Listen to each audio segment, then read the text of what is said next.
Hi guys, what's up? Welcome back to my channel. Sorry in advance for my voice today. I really should not be filming, but this is just what we're gonna have to work with because I want to get this video out. I want to move past the first trimester and just put it out into the world. So I thought today I would answer some questions. I figured people might have some about this pregnancy and about what the last few months have looked like, what our plans are for the future. So I popped a little Q&A box on my Instagram and you guys have written in with some questions. So I've got a mixture of questions from you guys and just a bit of a first trimester update, things that I thought might be relevant. So yeah, I guess just a disclaimer, this is gonna be a bit TMI. There's gonna be, you know, talk about nausea, vomiting, all the typical first trimester pregnancy symptoms. So if you're not comfortable with that, this is not the video for you, but I promise I will have more videos pregnancy related down the track that we won't need to talk about those things, hopefully. Amazing. So we'll just get started with the first question. So the main one that I know people have had is, was this baby planned? And in similar vein, how did we know if we were pregnant? So Alex and I got married on the 14th of April, 2023. And on the 7th of June, 2023, we found out that we were pregnant with our beautiful baby girl, Eloise. She has just been the biggest blessing in our life. And February of 2024, Eloise was born. And then August, we found out that we were pregnant again. So with Eloise, we actively were trying to have a baby, and thanks be to God, we fell pregnant the first month of trying, which was just amazing. I know lots of people have lots of difficulties falling pregnant, so that was something we weren't expecting. We weren't expecting to fall pregnant straight away. So when we did find out, I think everyone was quite shocked, as were we. Even though we were trying, we just didn't expect it to happen so quickly. And I think it is a similar story this time where we weren't actively trying. I wasn't tracking ovulation, trying to pinpoint the date for us to start trying like I did with Eloise. So we just weren't expecting it to happen so quick, especially since I was only 5 months postpartum when we did fall pregnant. I think since I was about 15 or 16, I really got into understanding my body, understanding how ovulation works and how, just how the female body works. So tracking ovulation and knowing my cycle is something I've been passionate about pretty much as long as I can remember. And so I'm very in tune with all of my symptoms around ovulation. So in case you don't know, after you have a baby, especially if you're breastfeeding, your period doesn't come back straight away. So I was bleeding, I would say probably 2 to 3 weeks after giving birth to Eloise. Not necessarily heavy like period bleeding the entire time, but definitely there was some blood. So that was about the first, as I said, 2 to 3 weeks, about the first month after having Eloise that happened. I then started bleeding again about 8 weeks postpartum, only for a couple of days. So I didn't know at that point if that was my period because I hadn't felt the normal ovulation symptoms that I was used to pre-pregnancy. And then after that, I just didn't have anything for a few months. And then I didn't get my period back until the 2nd of May, about then. So until early May. Last period started the end of June. So pre-pregnancy, I was very in tune with my cycle. I knew when I was ovulating because I could feel it, and I knew what symptoms I had to look for. Like I would feel cramping for ovulation, and it was always about, 2 weeks after my last period had started, and pretty much 2 weeks to the day, I would start my next period. I was very regular and I knew what to expect with my body. However, after having Eloise, I had the 2 to 3 weeks of bleeding postpartum, some odd bleeding at 8 weeks postpartum, and then I had my period officially begin again about the 2nd of May, and I knew that was my period because it lasted for 5 days. It followed the normal pattern of like heavier days and then lighter days, but also because I felt the ovulation before that. Then I didn't get my period until the end of June. It just wasn't that typical cycle that I was familiar with for myself. So because of my cycle being out of whack, we didn't really know when I was fertile, when I wasn't. We knew that there was a chance that we would get pregnant, but we were actively avoiding it. We knew pretty much the day that I got pregnant. The next day afterwards, I started feeling all the ovulation cramping, and so I went to Alex, like, I'm pretty sure we're pregnant. So that was when I would have been 2 weeks pregnant, because if you don't know, they count day 1 of pregnancy as the first day of your last period. So my first day of pregnancy would have been the end of June. So even though I was technically 2 weeks pregnant, my ovulation had started to happen later in the month rather than 2 weeks after my period. So as far as was this pregnancy planned, not completely, but we are so happy. It was definitely unexpected, not in the same way Eloise was. With Eloise, we were actively trying, we just weren't expecting it to happen so fast. With this baby, we weren't actively trying, but we knew it was a possibility, and when we found out, we were so excited.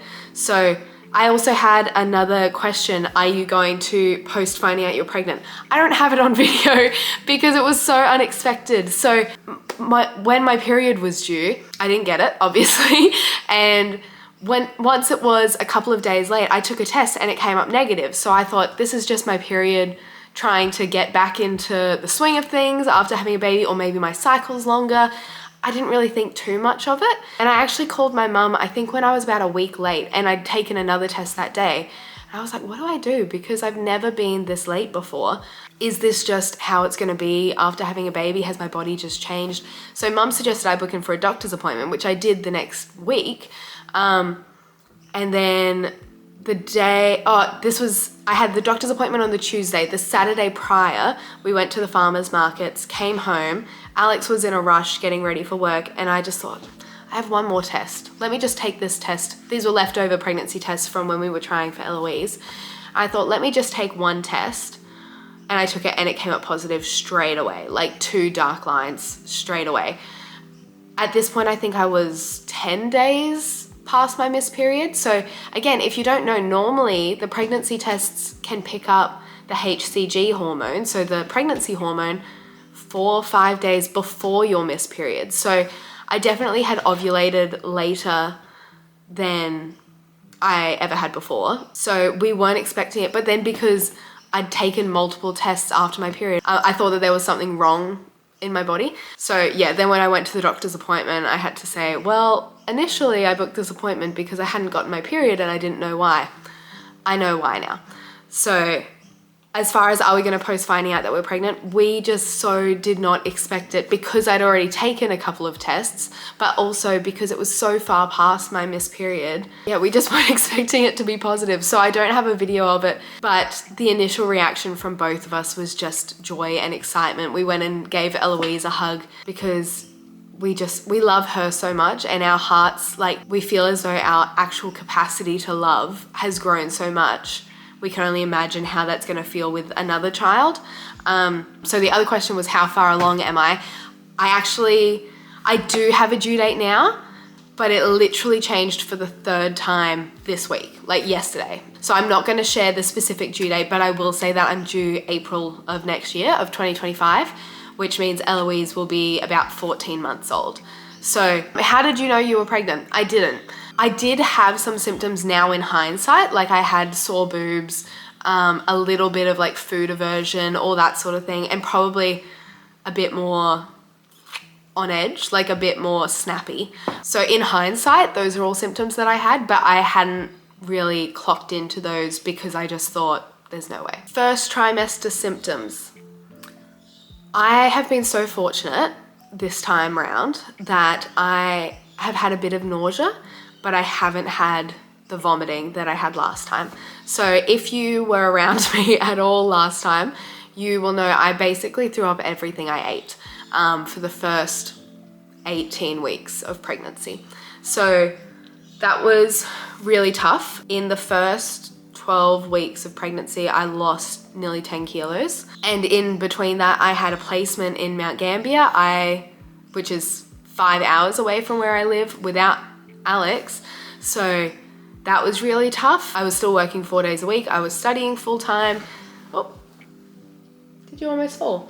So it was a real challenge to get through every day. I've been very blessed. As I said, I've been very fortunate that I haven't had that vomiting this time, but the exhaustion this time around has been insane. I really wasn't expecting that this time around. Last time I was tired, but I chalked it up mostly to the fact that I was so sick. This time I've definitely still been nauseous, so not eating as much, but I had been keeping everything down. When I say exhausted, I mean I could sleep 8 to 10 hours overnight and still need 2 to 3 naps a day. Even postpartum, I wasn't the like nap when the baby naps type of person. The last few months I have been. Like anytime Eloise has gone down for a nap, now it's been sleep. Like my only priority is sleep. Will you be finding out the gender this time? No. No, we won't be finding out the gender this time. And I know that's gonna upset some people. I have some friends who like really want me to find out. I predict that this one is a boy just because the symptoms have been so different this time, particularly the vomiting and nausea. But no, we're not gonna find out the gender. Hello, Archie. Last time, that was just the absolute best moment, was finding out. So once Eloise was out, the nurse held her up and went, "What have we got, Dad?" Because they knew that it was a surprise baby, as far as surprise gender. And Alex just like really emotionally went, "We have a daughter, like it's a girl." And I just started crying, and that was just the best moment ever. So I cannot wait for that moment again to find out whether we're having a boy or a girl. I honestly could not care less. I definitely think I'm a girl mum. Like I'm not the kind of person that's like I need one of each, but I am very excited at the prospect of having a boy. I'm coming around to it. For those of my friends who I've spoken to about this, I've always said I'm really scared to have a boy. That's definitely still true, but I'm coming around to it, and I'm happy either way, and I know I will love them either way. How are you prepping for baby number 2? Honestly, I'm not. The only thing I guess that we've done is we've put some money aside for anything else that we need. I would say we're fairly minimalist about baby supplies. We don't have a lot. Part of that is just the financial side of things, but part of it is we don't really like clutter. We would say we probably need another cot, but then again, we don't know if we will because the baby will probably be sleeping in the Moses basket that we already have next to the bed for the first 6 months, and by that time Ellie might be out of her cot, so we're probably not going to buy that yet. We might need another pram, but we also don't really use the one that we have all that much. We prefer, like when she was little, we really preferred putting her in like the Moby wrap and those sorts of things. You alright? And now when we go on walks and things, we prefer having her in like a more structured carrier. I don't know, I can do a bit of a video as far as baby items that we really enjoy and that we think are essential. But there's not heaps that we think we really need for this next baby. Oh, we will need another car seat, obviously. So that's something we'll be buying. I've got on my list double pram ? Cot ?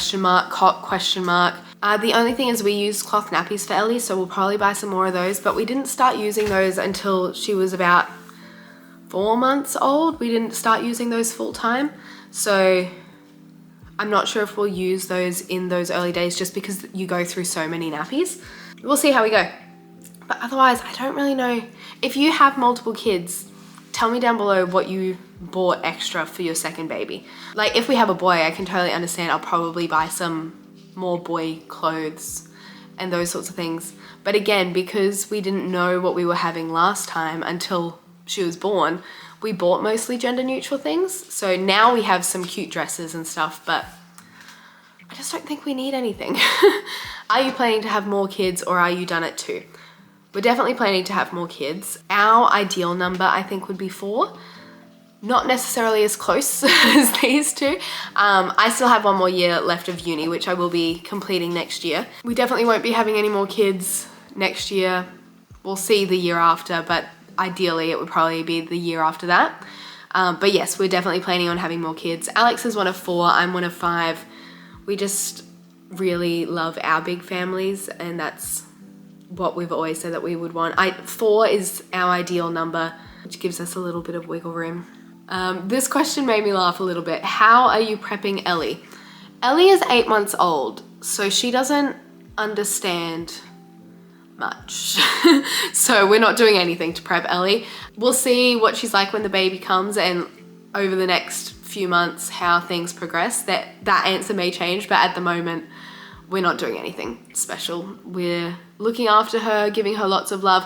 The one thing I would say is I am conscious of the fact that my time with her is going to be a lot more limited when there is a newborn involved. So I'm really soaking up all the time that I do have with her now, because the thought of not spending every waking moment with her is very sad. That has been the only thing that I've sort of cried about since finding out I'm pregnant again, is that I feel as though it puts a time limit on my one-on-one time with Ellie, which it does. Like, I know that I will still have one-on-one moments, but it's just not gonna be the same where she's my only sole priority. So that does make me a little bit sad, but I am so excited to see her with a younger brother or sister. As an elder sibling myself, I just know how much I enjoyed having younger siblings, so I'm really excited to be able to give that to Ellie. And the last question that I've got here is, are you going to vlog the birth?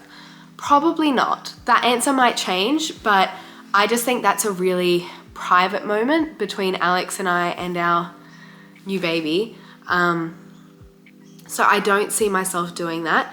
I might film like the labor at home and that sort of thing, but I don't see myself filming the birth, especially because I didn't for Ellie. So I think it would feel weird to me having this like curated video for one child and possibly my future children, but then not having that for Ellie. As I said, I also just think that's a really private moment, and something, if I do film it, I think it's something I would keep private. I don't think I would share it on the internet. But other than that, I'm pretty happy to film most pregnancy things.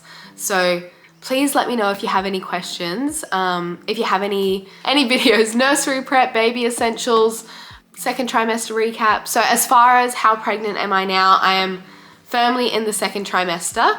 So got my little bump now. So it's only little at the moment. Not quite at the halfway mark yet. Still got a little while before there, but I'm feeling good. If you have any questions that I didn't answer in this video, then comment them down below. I'll be replying to everyone. But anyway, otherwise that is all from me for today. So thank you so much for watching. Please subscribe if you haven't already. I'm really looking forward to growing a little community on here. But otherwise, that's all from me. Thank you so much for watching. Bye.